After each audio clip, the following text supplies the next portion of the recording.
Hello, everyone. It's important to note that the FLASHFORGE 5M series printers offer two ways to set up auto-leveling. The first option is found in the System Settings menu here, and the second option is available in the print interface here. If the printer has been moved, or if the nozzle or build plate has been replaced, we recommend performing auto-leveling from the System Settings menu.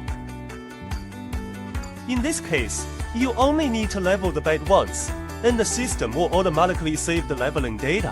When printing with pole-type materials, you generally don't need to enable auto-leveling before each print. However, if you're printing with PETG, ABS, carbon fiber composites, or similar materials, we recommend enabling auto-leveling before every print.